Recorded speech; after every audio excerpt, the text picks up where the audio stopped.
मेरा नाम है काला, अरविंद काला। यूपी में सास बहू की किस किस्म की गपशप होती है, उसकी एक झलक पेश करता हूँ। माँ जी, आप सुबह सुबह रम पी रही हैं? हाँ बेटे, मैं अपना थोड़ा सा गम मिटा रही हूँ। गम किस बात का?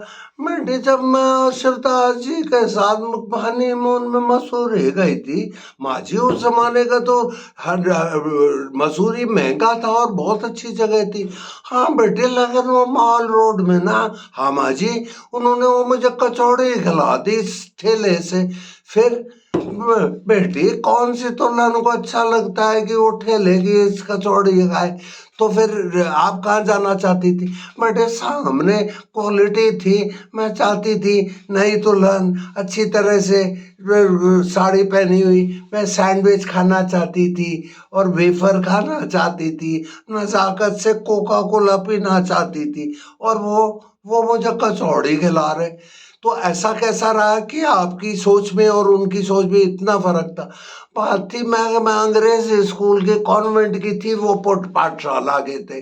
तो पाठशाला वाला आदमी किस किस्म का होता है? बेटे, ये पाठशाला वाले आदमी बहुत ही बुद्धू होते हैं, बहुत बुद्धू।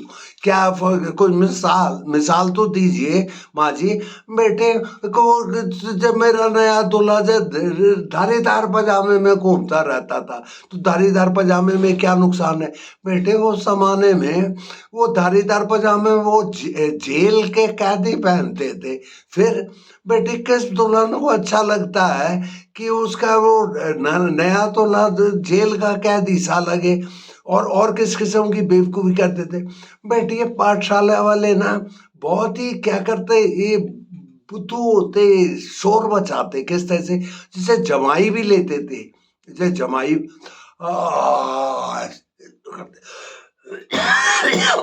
और बेटे, जैसे उनको खुजली हो रही है यहाँ, तो ऐसे कहेंगे, ऐसे खुजलाएंगे, हाँ खुजली हो रही है, खुजली हो रही है, ऐसे कहेंगे।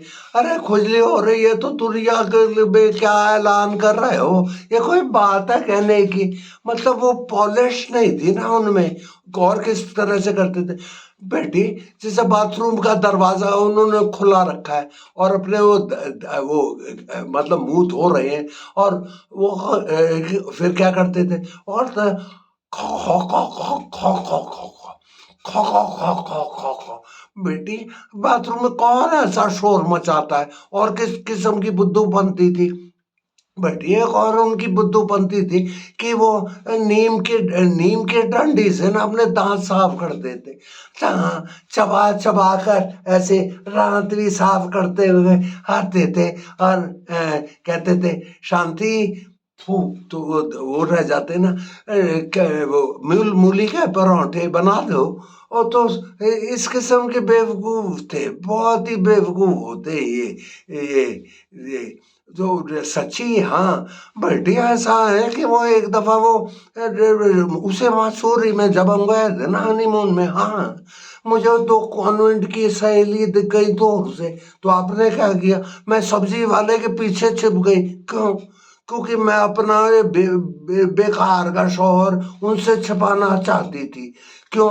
हाँ, तो ये बेटे, हर हर नई बहू को ये लगता है कि वो सहेली उससे जले कि कितना बढ़िया शौहर मिल गया। और मेरे शौहर तो इतने बेकार के थे, कौन उनको ये करे? अरे अरे अरे, अब तो दारू ही मेरा एक सहारा है। बेटी, एक और ख्याल है। क्या ख्याल है?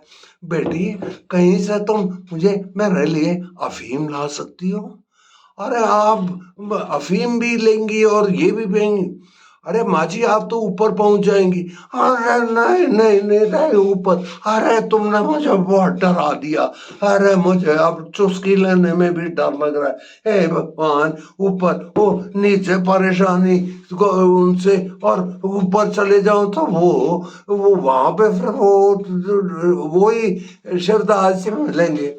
हे भगवान, अगर मैं ऊपर चले जाऊं ना, तो एक गुजारिश है प्रभु। हाँ, क्या गुजारिश? मैं फिर आप वो सरदार जी को नीचे ही भेज देना, मैं नीचे भी उनके साथ परेशानी, ऊपर भी इतनी परेशानी, मैं इतने दुख नहीं झेल सकती, मैंने बहुत कर लिया, जितना बहुत कर लिया, बहुत कर लिया।